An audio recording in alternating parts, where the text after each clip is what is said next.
दिल्ली विधानसभा चुनाव में जीत के बाद से ही यमुना की सफाई बीजेपी के लिए बड़ी चुनौती बनी हुई है, जिसको लेकर गुरुवार को पीएम मोदी ने एक हाई लेवल मीटिंग की। इस मीटिंग में गृह मंत्री अमित शाह, दिल्ली की मुख्यमंत्री रेखा गुप्ता, उपराज्यपाल वीके सक्सेना और मुख्य सचिव शामिल हुए।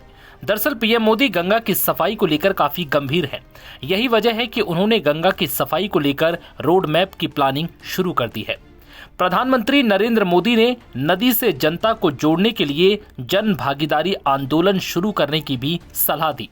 पीएम मोदी की हाई लेवल बैठक में यमुना की सफाई के लिए अल्पकालिक यानी 3 महीने, मध्यकालिक यानी 3 महीने से 1.5 वर्ष और दीर्घकालिक यानी कि 1.5 साल से लेकर 3 साल की योजना पर विस्तार से विचार विमर्श किया गया।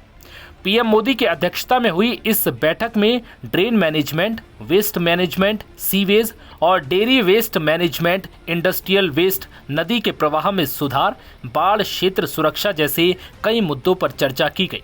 बैठक में यह तय हुआ कि दिल्ली के जल प्रबंधन के लिए एक अर्बन रिवर मैनेजमेंट प्लान तैयार किया जाएगा। इस योजना को शहर के मास्टर प्लान से जोड़ा जाएगा ताकि शहर के विकास और जल प्रबंधन के बीच तालमेल बना रहे। प्रधानमंत्री ने कहा कि जनता को जोड़ने के लिए जन भागीदारी आंदोलन शुरू किया जाए और इसके अंतर्गत लोगों को नदी के पुनर्जीवन और सार्वजनिक आयोजनों में सक्रिय रूप से शामिल किया जाए। प्रधानमंत्री ने यह भी कहा कि छठ पूजा के दौरान दिल्ली वासियों को बेहतर सुविधा मिलनी चाहिए। बैठक में ब्रज क्षेत्र जैसे सांस्कृतिक रूप से समृद्ध क्षेत्रों को नदी जन आंदोलन से जोड़ने की जरूरत पर भी चर्चा हुई। सरकार ने नालों के प्रवाह और सीवेज ट्रीटमेंट प्लांट की निगरानी के लिए एडवांस टेक जैसे कि रियल टाइम डेटा और स्पेस टेक्नोलॉजी के इस्तेमाल की सलाह दी।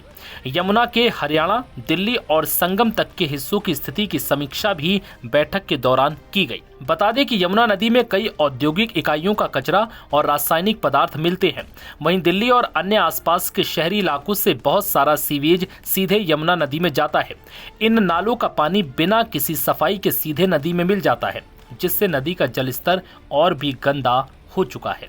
नव भारत टाइम्स की रिपोर्ट।